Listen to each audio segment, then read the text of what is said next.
Pega sua Bíblia em Apocalipse capítulo 12. Nós estamos nessa campanha Vitória Vermelha. Amém? Apocalipse 12, onde nós vamos ler, todas as quartas-feiras nós vamos ler. Apocalipse 12, versículo de número 11. Depois eu quero que você vá comigo em Zacarias capítulo 9. Mas vamos ler Apocalipse 12, versículo 11.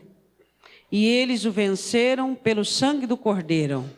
Amém? E pela palavra do seu testemunho não amaram as suas vidas até a morte.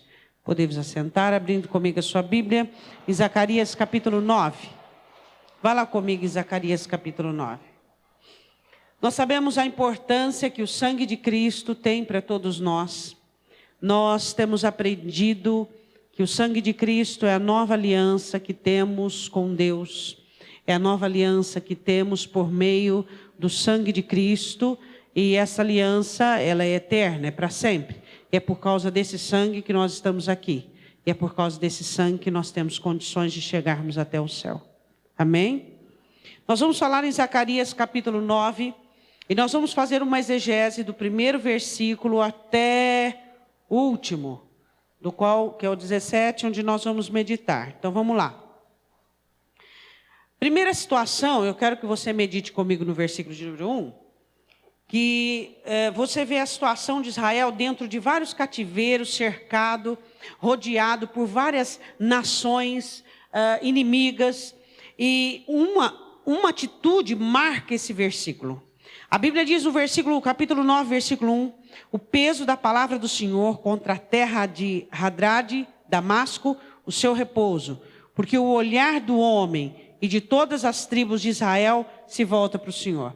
O Senhor está dizendo assim, eu vou levantar a minha mão contra os inimigos do meu povo, porque, última parte do versículo, porque Israel se voltou para mim. A maneira mais fácil e rápida de você vencer seu inimigo é você voltar-se para o Senhor. É você consertar sua vida. Aqui, quando o Senhor diz assim, se voltou para mim, o Senhor estava dizendo, Israel consertou suas atitudes. Israel saiu do ídolo. Eles despojaram de si os ídolos. Israel deixou a abominação. Eles voltaram para mim. A maneira mais fácil, rápida, de nós vencermos todas as miríades e os principados que vêm contra nós, é nós voltarmos para Deus. Existem alguns crentes que eles ficam lutando incansavelmente, até se cansar, dentro de uma situação que nunca chega a lugar algum, tentando vencer, tentando ludibriar, tentando montar esquemas, e a vitória está em arrepender-se. O processo do arrependimento até a vitória. É isso que esse texto faz. A única maneira que você tem de vencer Satanás é voltando-se para Deus. A única ferramenta você já tem dentro de si para vencer todo principado e toda potestade é arrependendo-se de seus pecados e voltando para Deus. Todos nós somos conscientes dos nossos pecados. Todos nós somos conscientes no que temos errado e de que maneira temos feito errado. Então, o que nós temos que fazer? Voltarmos para Deus. O Senhor diz assim, a partir do momento que Israel volta para o Senhor, Deus começa a planejar a destruição do inimigo. E ele continua dizendo assim, no versículo 2, ele começa a falar de todas as nações. Também Ramate, que confina com ela, Tiro e Sidom, ainda que sejam mais sábias, ou seja, o Senhor dizendo, não importa o quanto as nações são sábias, eu as destruirei. E Tiro edificou para si fortalezas, não importa o quanto elas trabalharam para ficar de pé, elas irão cair. Não importa o quanto o seu inimigo tem trabalhado para ficar de pé. A sua comunhão com o seu Cristo, por meio do sangue dele, é que vai fazer cair os seus inimigos. Aí ele diz assim: amontou prata como pó e ouro fino como lama das ruas. Não importa as vantagens dos seus inimigos, se é riqueza, se é inteligência, se são habilidades, se são diplomas ou posições. O Senhor diz: eles cairão, por mais sábios, entendidos, arregimentados e ricos do que Israel, eles cairão. Eis que o Senhor a despojará e ferirá o mar da sua força, e ela será consumida pelo fogo. Você percebeu que de cada nação o Senhor fala uma característica que elas tinham? E ele começa a falar no versículo de número 2 sobre as nações sábias. O versículo 3, nações com fortalezas, com edificações. No versículo 3, nações ricas, que amontoavam ouro e prata como pó. Ele fala no versículo 4, nações fortes. Versículo 5, agora ele começa a falar sobre os grandes filisteus. E Ascalon verá e temerá, também Gaza, e terá grande dor, igualmente Ecrom, porque a sua esperança será confundida. Toda certeza e convicções das nações. E Gaza perecerá, e Ascalon não será habitada. E um bastardo habitará em Asdod, e exterminarei a soberba dos filisteus. O Senhor fala sobre sabedoria, o Senhor fala sobre riqueza, o Senhor fala sobre nações que edificavam, nações que tinham força belicosa acima da guerra da milícia de Israel. E o Senhor diz: todos eles serão destruídos por uma atitude do meu povo. Eles se aproximaram de mim. Se eles soubessem que era tão fácil, eles teriam feito antes. Será? O que você sabe hoje que teria feito tudo diferente ontem? O que nós temos aprendido? O que nós temos observado nas nossas vidas? As experiências que temos tido com Deus. Uma oração, uma aproximação, um aconchego, um consolo, uma procura, uma busca, um raciocínio, um pensamento óbvio. Eu não preciso disso. Eu não dependo disso. Eu não quero isso para mim. Quantas vezes falta para cada um de nós pensamentos óbvios e lógicos e objetivos? Para que isso? Hoje, para quem ou para que você diria? Para que isso? Para que isso? Para que tanta teimosia? Para que tanto sofrimento? Para que tanta impulsividade? Para que tantos sentimentos? Para que tanta emoção? Para que tanta dependência? Para que tanta tristeza? Para que tudo isso? Para que tanta alegria por uma coisa que não me levou a nada? Para que tanto envolvimento? Quais seriam as considerações de Israel com respeito a esse versículo de número 1, considerando as atribuições seguintes? Para que tanto envolvimento? Para que tanto pecado? Para que tanta procura, tanta busca? Para que tanta contaminação? O que nós fomos buscar nas outras nações? O que nós fizemos de errado que ocasionou tanta situação difícil? Para quê? Para quê?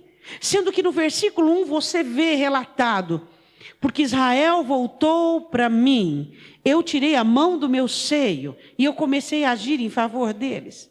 A sua vitória, ela está determinada pela distância entre você e seu Senhor. Mas o sangue de Cristo nos aproximou de Deus. O sangue de Jesus nos aproximou do Senhor. Mas o que tem nos afastado deste Deus Emanuel que tem nos amado? O que afastava? Israel tinha a aliança de Abraão, Israel tinha a aliança de Moisés, também com o sangue da circuncisão, o sangue do cordeiro. Mas o que fez com que Israel perdesse tanto tempo em uma situação que trouxe tanto dano para ele? O que faz com que as pessoas percam tanto tempo em situações que não levam a nada, em pecados, em erros, em tolices, em infantilismo? O que faz com que pessoas retardam o seu crescimento, o seu amadurecimento? Depois da Babilônia, Israel foi outra nação. Será que eu e você temos que passar por uma Babilônia para que possamos aprender algumas regras básicas da vida, que a nossa aproximação de Deus define a qualidade de vida que nós teremos. A Bíblia continua, quero que você leia comigo o versículo de número 8. Agora ele começa a falar sobre, como Davi dizia, a sua cobertura como asas. A palavra do Senhor diz que a igreja é a coluna e firmeza da verdade. O apóstolo Paulo, em Efésios, no capítulo 5, ele diz assim, que assim como Cristo amou a igreja e se entregou por ela, assim como Cristo sustenta a igreja, Ele é o cabeça. Colossenses capítulo 1, versículo de número 18. A palavra do Senhor diz assim, que a igreja, dele pertence a primogenitura, dele é a preeminência, dele é a igreja. A importância de nós estarmos, hoje em dia as pessoas não valorizam a igreja, mas não existe cristianismo sem igreja, não existe cristianismo sem comunhão entre os irmãos, não há arrebatamento sem igreja, não há salvação sem igreja. Para você ter uma noção daquilo que estamos vivendo, que as pessoas até conseguem adequar-se a uma vida sem culto, a uma vida sem comunhão. Como é possível dizer que crê em Deus? Como é possível alguém dizer que tem comunhão com Deus, não tendo comunhão com a coluna e firmeza da verdade, não tendo comunhão com os irmãos, com o corpo de Cristo? Como eu posso dizer que faço parte? E a palavra do Senhor diz assim no versículo de número 8, e acampar-me-ei ao redor da minha casa. Diga glória a Deus. A igreja do Senhor, ela é santa. E a igreja do Senhor é coberta pela palavra, a igreja do Senhor é coberta pelo sangue de Cristo, e essa cobertura se estende sobre a sua vida, sobre a sua família, sobre a sua casa, sobre o seu trabalho, e onde você está, nas ruas dessa cidade, nas ruas deste estado, nas ruas deste país, e onde você vai, a sua aliança e a sua ligação com a igreja. A Bíblia diz em Mateus, quando Jesus olha para Pedro, diz: Pedro, tudo que você ligar na terra será ligado no céu, dizendo aos discípulos, eu te darei as chaves, e tudo que for ligado na terra será ligado no céu, e o que é desligado na terra é desligado no céu. Ele estava falando sobre a doutrina do perdão. Se a igreja liga alguém, ela está ligada no céu. Se a igreja desliga, ela está desligada. E o que é alguém que está desligado da igreja? É alguém que não tem mais sentido para a comunhão, não tem mais sentido no sangue, não dividem as mesmas situações, não passam pelas mesmas situações. A importância de você estar ligado com a igreja, a importância de você ter esse elo, a importância dessa comunhão, a importância de você fazer parte de um corpo, participar dos cultos. Existem pessoas que dizem assim, eu sou crente. Você é crente. Eu vou só no dia da ceia, uma vez por mês. Você não é crente. Você é um simpatizante que quer um desencargo de consciência. Mas você não é crente. Você não é crente. Porque os crentes, eles têm uma aliança com a convocação. Quando o Senhor os convoca, eles estão ali para serem ensinados, corrigidos, redarguidos, abençoados e cobertos pelo poder da palavra. Eles estão ali diante de Deus com compromisso. Eles fazem a situação andar. Eles caminham junto com o progresso. E ele diz assim no versículo 8, acampar-me-ei ao redor da minha casa contra o exército. Diz, sendo eu parte da igreja. Diga. Deus é contra. Quem é contra mim? Deus tem aliança com quem tem aliança. Se você tem aliança com a igreja, Deus tem aliança com você. A igreja, ela traz cobertura. Este texto fala sobre as bênçãos de Deus por meio do arrependimento. E ele começa a falar sobre a guerra de Deus contra os meus inimigos e seus. Segunda bênção, a proteção de Deus. Ele diz assim, para que ninguém passe, nem volte, para que não passe mais sobre eles o opressor, porque agora vi com os meus olhos. Quando vocês se arrependeram, os meus olhos se abriram para contemplar a necessidade de vocês. Aí ele diz assim, eu os cercarei, os cobrirei, para que ninguém passe. e nem volte. É inaceitável situações pertinentes sobre a sua vida. Olha o texto. E eu te cercarei, para que nenhum exator, nenhum inimigo, olha aqui, olha aqui. Opressor passe, ou seja, venha sobre você, ou volte. Ou seja, situações pertinentes que continuam a acontecer. A cobertura do sangue de Cristo é sobre a nossa vida de tal maneira para que situações que nós já vivenciamos, que nos causaram danos, nós possamos deixar para trás. É descabido para mim e para você ficarmos lendo páginas, remoendo situações e não saindo de situações. A capa muda, mas o livro é o mesmo. A capa muda, mas a escrita é a mesma. Chega, não pode ser assim. O Senhor diz, e eu os guardarei, e eu os livrarei, porque vocês é parte da minha casa, do meu corpo, para quê? Para que o inimigo não possa vir contra vocês, e vocês possam estar guardados. Terceira bênção, vamos lá. Ele diz assim, versículo 9, alegra-te muito. Olha para o seu irmão, vê se ele tem cara de se alegrar muito.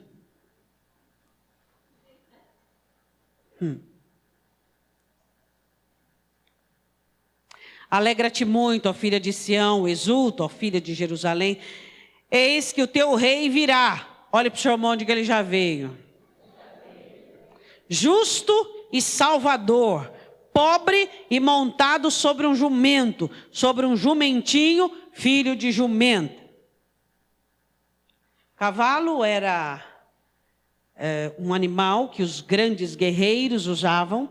E o Senhor Jesus entrando em Jerusalém, não tinha nada para ele assentar, os discípulos colocaram as suas capas, e Jesus ali assentado no jumentinho, um animal servil, um animal servo, para tipificar que Jesus também era servo. Um rei, alegra-te porque o teu rei virá. O meu rei veio, pobre, justo, salvador, montado num jumentinho.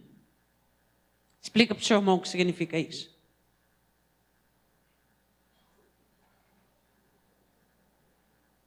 Significa que esse Satanás, que colocou na sua mente essa abdução, que você não consegue passar por um momento difícil, por um sofrimento, que já vem as perguntas, já vem as inquisições, já vem a rebeldia, já vem a rebelião. Se você está vivendo bem, glória a Deus, mas se não está vivendo bem, considera. Considera que você está no mundo, considera que Satanás, considera que a carne, considera. Foi colocado na mente dos crentes que aqui é um oásis, que aqui é meu irmão, pelo amor de Deus, que é sombra e água fresca. E aí? O seu rei vem justo, salvador, pobre, montado num jumentinho. O que inspira isso aqui? Daqui a pouco nós vamos voltar a falar de guerra. Mas em primeiro lugar, esse texto está em ordem. Você não percebeu, ele está em ordem. Começa com arrependimento. Segundo passo, Deus te levanta para vencer Satanás, e Satanás foi vencido. Segundo passo, o que é? Não esqueceu já? Cobertura. Terceiro passo, qual que é? Alegria, porque nós temos um rei, um Senhor que nos ensina que a humildade é o selo da nossa vitória. A simplicidade é o selo da nossa vitória. Quantos cristãos que quando estão passando um momento difícil, eles não são envolvidos, eles são absorvidos. Eles não estão dentro do problema, o problema já contaminou, está dentro deles, eles não conseguem nem respirar. O seu rei vem pobre, justo, salvador. Israel não esperava um rei assim. Israel esperava um rei político, um rei que viesse dominar sobre Roma. E Jesus veio ensinar que não adiantava ele vencer o domínio de Roma, que era a última nação, proeminência sobre Israel. Jesus veio ensinar o judeu que ele tinha que vencer o demônio do lado de dentro, a política do lado de dentro, que tinha que ser bem definida. O que adiantaria livrar Israel do domínio de Roma? Haveriam outras nações das quais eles se prenderiam por conta do pecado? Você tem aceitado este rei? Pobre, justo, salvador, montado num jumentinho? Israel não aceitou, mas a igreja do Senhor Jesus aceita. Diga amém. Nós amamos esse rei que veio nos ensinar a humildade. Nós amamos esse rei que veio nos ensinar que a porta da saída do seu problema não está lá embaixo. Você vai ter que se curvar um pouquinho. Tem gente que ele não consegue sair do problema porque ele é incapaz de se curvar. Ele é incapaz de fazer essa envergadura. Ele é incapaz de se humilhar. Ele é incapaz de prostrar. Qual é o problema? Se a altura da porta da sua saída é deste tamanho. Se abaixar, você abaixa. Se precisar ajoelhar, você ajoelha. Se precisar passar engatinhando, você passa. Ou até se arrastando, você passa. Mas você tem que sair da situação em que você se encontra. Este versículo fala de nós aprendermos que o nosso rei é maravilhoso, está sentado à direita de Deus, venceu, mas ele veio aqui na terra para formar um povo humilde, um povo que não tem problema de ser servo, de ser humilde. Você tem problema com isso? Continuando, aí ele diz assim, versículo 10, próxima parte: e de Efraim destruirei os carros, e de Jerusalém os cavalos, e o arco de guerra será destruído. Ele anunciará paz aos gentios e ao seu domínio, e se estenderá de mar a mar, desde o rio até as extremidades da terra. Diga paz. Diga paz. Daqui a pouco você vai ver de guerra de novo, mas essa paz aqui não é a paz que você entende, não. Paz de sombra e água fresca. Tem crente que ele pensa isso, não é verdade? Sabe de que paz que eu quero falar com você? Quando Cristo morreu, ele trouxe paz. Paz entre você e Deus. O que traz guerra entre você e Deus? Seu pecado, seu vício, seu hábito, seu costume, sua teimosia, sua ignorância, sua soberba. Olha lá em Gálatas, que o Espírito Santo combate com você, com a sua carne constantemente, para que ninguém faça o que quer. Chega de guerra. A palavra do Senhor diz que Jesus Cristo veio trazer a paz interior, ou seja, aquela paz que advém do governo do Senhor Jesus. O que Isaías diz? Do aumento do seu principado, a paz não tem fim. Quanto mais Jesus governa na vida de uma pessoa, mais paz ela tem segurança, ela tem confiança que tudo vai dar certo. Por quê? Porque ela está em paz, não existe condenação, não existe amotinação, não existe motim. Por quê? Porque ela está aprovada. O que ela faz está dentro da Escritura, o que ela pensa está dentro da Escritura, ela está melhorando, está crescendo. Como é que você quer ter paz do lado de fora, se você faz coisas que você mesmo reprova? Você é o seu demônio? Não, você é o seu inimigo. Quantas vezes nós queremos dar certo e não fazemos o que é certo? E ele diz aqui, haverá paz. Haverá paz. Cessará o arco. Não haverá guerra entre irmãos. Não haverá guerra dentro da nação. Chega de guerra. Chega de você pensar uma coisa e fazer outra. Hoje o Essência falou sobre isso. Chega. Chega disso. Chega de você fazer coisas que você desaprova, que desabona você como um ser humano. Chega de fazer coisas que você não gostaria que as pessoas fizessem com você. Será que nós não temos uma consciência? Coloca-se no lugar da outra pessoa. Eu gostaria que isso acontecesse comigo. Não, então não vou fazer. Não vou agir. O Senhor diz, tem que ter paz dentro de você. Você vai falar uma palavra, você gostaria de estar ouvindo aquela palavra naquele momento, daquele jeito? Não, então não faça, não diga. O Senhor diz, vocês precisam ter paz, paz dentro de vocês. Vocês precisam ter alegria dentro de vocês. Alegra-te, ó Jerusalém, porque o rei de vocês é pobre. Alegra-se pela humildade que você é capaz de manter diante da circunstância. Versículo de número 11. Ainda quanto a ti, por causa do sangue da tua aliança, libertei os teus presos da cova em que não havia água. Libertação por causa do sangue de Cristo. Em Mateus a palavra do Senhor diz, em Lucas, a esperança do povo por Jesus Cristo. E hoje nós temos esse sangue sobre a nossa vida. Eu libertei os cativos por causa do sangue da aliança. Quantas covas de pecado, quantas covas de destruição, quantas covas de engano, quantas covas de desânimo, que o povo de Deus está nela afundado. O Senhor Jesus hoje quer libertar você dessas covas, onde você, porque foi ofendido, porque alguém te machucou, porque alguém te enganou, porque alguém te decepcionou, você não está conseguindo respirar, você não está conseguindo sair da cova. Quem sabe a cova que você se encontra foi uma cova que você mesmo cavou. Dia após dia, você foi cavando um pouquinho de negligência aqui, um pouquinho de teimosia ali, um pouquinho de vaidade, um pouquinho de soberba, um pouquinho de cada erro. Você foi cavando uma cova e hoje você está enterrado nela.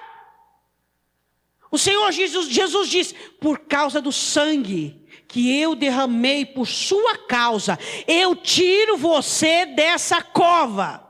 Amém? Dá um nome, batiza a sua cova aí, qual é? Eu batizo a minha, você batiza a sua, qual é? Pastora, eu não tenho uma, tenho uma dúzia. Reúne tudo aí, põe um nome ali, generalizado. A cova do desânimo, da apatia, da frieza espiritual, da soberba, do abatimento, da tristeza, da negligência, do esfriamento, da apostasia, da heresia, a cova da decepção, da frustração. Não importa qual cova é, a questão é, aquele que está aqui tem poder para tirar você da cova. Você pode dizer glória a Deus? Vê se o seu irmão falou glória a Deus com ânimo ou sem ânimo. Com fé ou sem fé? Amém? Ele nos tira da cova, Ele nos tira da mesmice, Ele nos tira do engano, Ele nos tira dos erros. E Ele continua dizendo o seguinte, versículo 12: voltai à fortaleza, ó presos de esperança, volte ao seu Cristo. Hoje a nossa fortaleza não é Sião, hoje a nossa fortaleza é Jesus. O Senhor está dizendo para você, quem sabe você está como está porque você se distanciou dele. E existem pessoas que têm dificuldade de admitir isso. Você está cansado, você está desanimado, você está prostrado, você está confuso, porque você distanciou-se dele. Volte à fortaleza, ó presos de esperança. Aí ele diz assim, também hoje vos anuncio que vos restaurarei em dobro. Para cada tristeza, 2 alegrias. Você pode dizer amém? Amém? Para cada tristeza, 2 alegrias. Para cada tristeza, 2 alegrias. Para cada decepção, 2 considerações. Para cada erro, 2 acertos. Você pode crer nisso? Você pode acreditar que a sua vida vai absorver essa palavra nesta noite, ao tomar o cálice do suco da videira. Você vai dizer, eu profetizo Zacarias capítulo 9 sobre a minha vida. O Senhor, pelo meu arrependimento, guerreia ao meu favor e começa a me abençoar, item por item da minha alma, ministrando sobre mim, me tirando da cova, me dando esperança, me dando vida. Amém? Também hoje vos anuncio que vos restaurarei em dobro. Eu quero nisso, você crê? Amém? Lembra que o que abriu a porta da bênção foi o arrependimento. Foi ou não foi? Deixa eu ler de novo aqui. Israel se voltou para o Senhor. Arrepender-se do quê? Para quê? Para que Deus guerreie contra os seus inimigos. Para quê? Para que o Senhor seja a tua cobertura, versículo 8. Para que você seja humilde para sair das situações, versículo 9. Para que você tenha paz interior, versículo de número 10. Para que o Senhor te liberte, versículo de número 11. Para que você venha à fortaleza, versículo 12. Agora o 13 eu gosto, diga para o teu irmão, eu também. Tudo bem que você não sabe do que vai falar, mas você pode ler aí. Eu gosto disso. Pastora, do que a senhora gosta? Eu gosto de guerra, fazer o quê? Cada um gosta de uma coisa. O Senhor está dizendo assim, eu vou fazer de vocês o meu arco e a minha flecha. Os momentos difíceis da sua vida foram os momentos que você mais aprendeu. Foi no deserto que você aprendeu o que é o amor de Deus. Foi no vale da sombra da morte que você aprendeu que o seu Deus é maior que a morte. E foi na tempestade que você entendeu que Ele manda nela. Foi nas noites que você aprendeu que o choro só dura durante a noite. Os momentos difíceis da sua vida foram os momentos mais importantes da sua história. Às vezes nós desprezamos, às vezes nós negligenciamos, às vezes nós desabonamos os nossos momentos falando apenas das situações ruins. Eu não seria o que eu sou e eu não teria o que eu tenho dentro de mim se não fossem os meus momentos de privações, os meus momentos de dificuldade. Eu não teria a paz que eu tenho hoje, na hora da angústia, se não fosse a minha experiência no deserto com Deus. Não despreze os seus momentos. O Senhor diz assim, eu vou fazer de você flecha e arco. Teu irmão do lado tem mais cara de flecha ou de arco? Sabe qual a diferença do arco e da flecha? A flecha tem característica, vamos falar assim, de ousadia, intrepidez, dinâmico. O arco não, o arco ele fica na mão do guerreiro, o arco enverga, o arco cede, o arco tem característica de humildade, de bondade, de generosidade.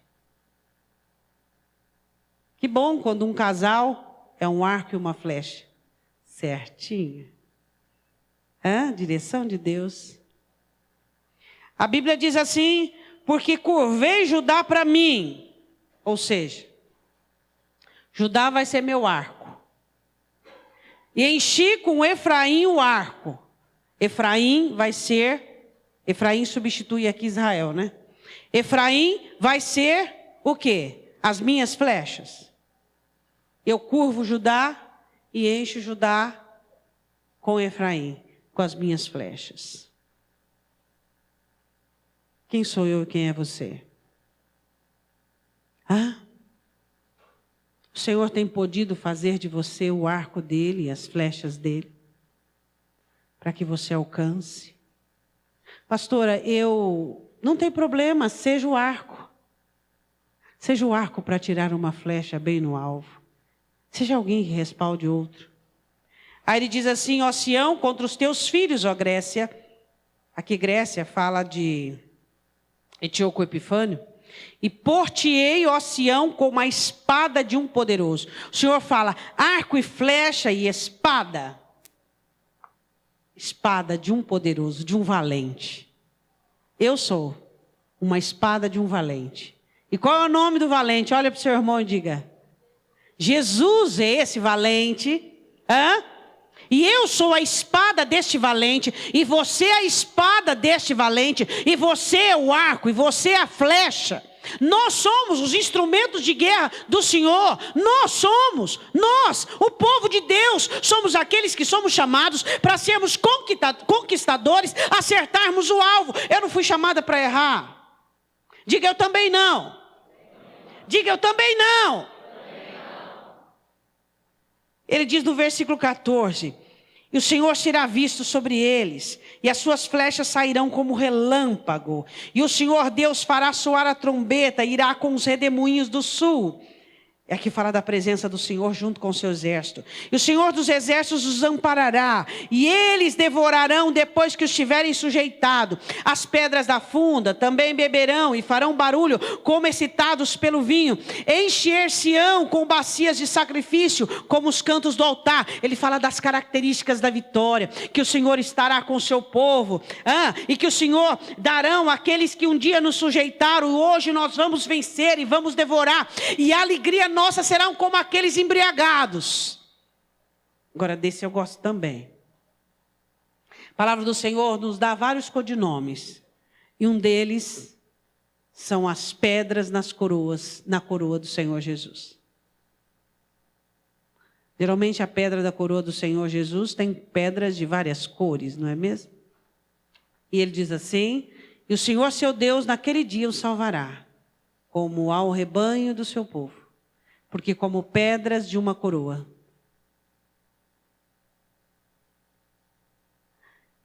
Meu irmão, você está brilhando? A Bíblia diz que a minha vereda brilha, que a minha vida tem que brilhar. Você está brilhando? Quando você passa por um momento difícil de escuridão, e você diz assim: eu quero ver a luz no final do túnel. O Senhor Jesus diz para você: não, eu quero ver a luz que brilha de dentro de você. Você tem que resplandecer nessa terra. Você é a luz que tem que resplandecer. Você tem que ser diferente, fazer diferente.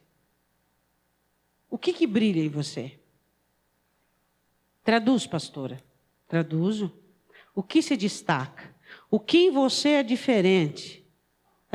Sua graça, sua força, sua habilidade, seu amor, sua alegria, seu proceder, sua bondade, sua doçura e seu brilho, sua misericórdia, seu apoio, sua consagração. Esse é o nosso brilho. E ele diz: e eles brilharão na terra como pedras da coroa do Senhor Jesus. Por quê?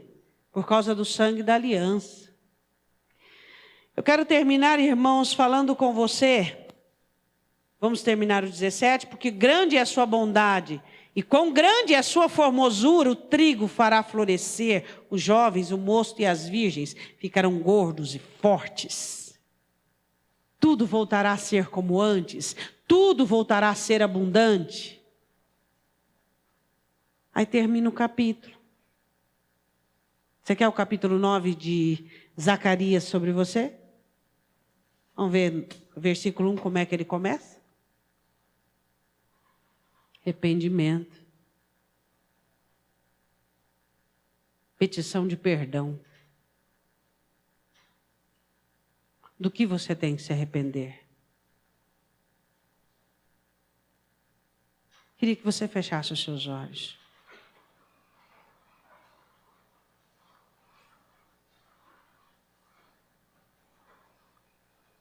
Sabe, irmãos, existem pessoas que estão acometidas por um esfriamento espiritual.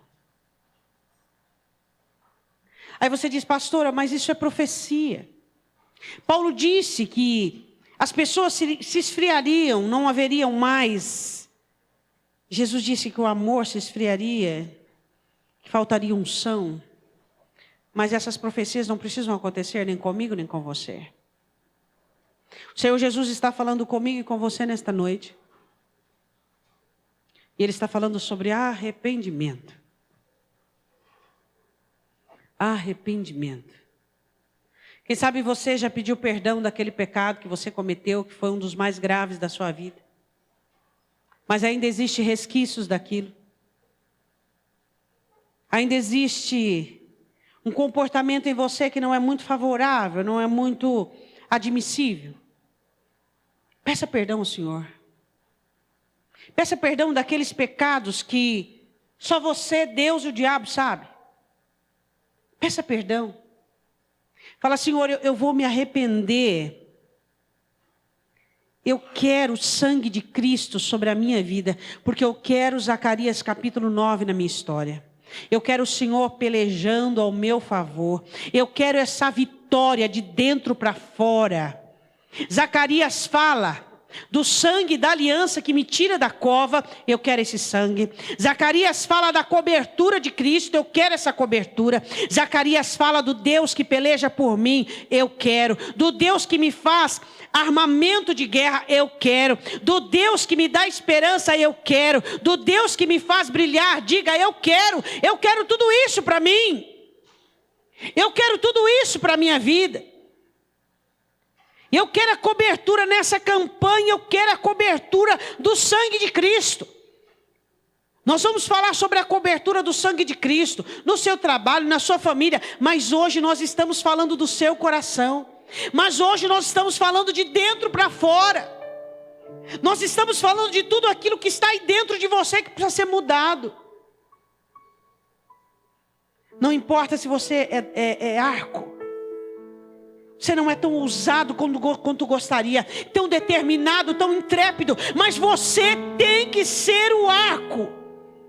Você não é flecha, não tem problema, não tem dinamismo, não tem dinâmica, não tem ousadia, não tem problema, mas você tem que ser um arco. Você tem que ter características de guerra. Você tem que ter características de guerreiro, características de instrumento de força belicosa nas mãos do Senhor. Existe crente que porque ele não é tão corajoso quanto gostaria, ele não é tão ávido quanto gostaria, ele se insurge em si mesmo, dizendo eu não sirvo para nada, nada disso.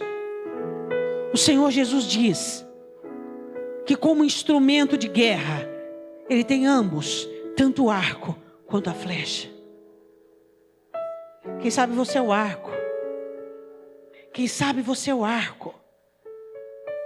Sabe essa sua humildade, essa sua bondade, sabe essa sua paciência, essa sua calma, essa sua generosidade. É isso que Deus quer usar. É isso que Deus quer usar. Mas quem sabe você é uma flecha. Forte, determinado, decidido, corajoso, bravio. Até mesmo rude com a vida. Deus quer atirar você no rumo certo, na posição certa. Não é para viver em rebelião, não é para viver em nervosismo, não é para insurgir contra a vida, não. Santifique-se nesse momento e diga: Deus, eu quero ser uma flecha limpa na sua aljava. Me limpa dessa ira, me limpa desse nervosismo. Eu quero focar, Deus. Eu quero usar a minha força para ser limpo. A minha força para ir direto no alvo. Eu quero mirar o alvo. Eu quero que você que é arco consagre-se ao Senhor. E você que é flecha consagre-se ao Senhor. Você que é flecha, que não valorizava os arcos, porque você achava que Deus só usa flecha. Hoje você viu que não. Como que as flechas irão se por trás delas não tiver um arco? Toda flecha precisa de um arco. Você que tem desprezado os arcos que Deus pôs na sua vida, quem sabe até seu cônjuge. Você olha para ele e ele é bom demais, e ele é paciente demais, e ele demora demais para mudar, e ele demora demais para melhorar, mas nada que te faça dano. E você quer acabar com ele. E você quer desprezá-lo e diminuí-lo. O que adianta uma flecha sem um arco? Você quer flecha que desprezava os seus arcos. Eu quero que você peça perdão nesta noite. E diga a Deus que a partir de hoje você vai valorizar os arcos que Deus tem posto na sua vida. Em nome do Senhor Jesus.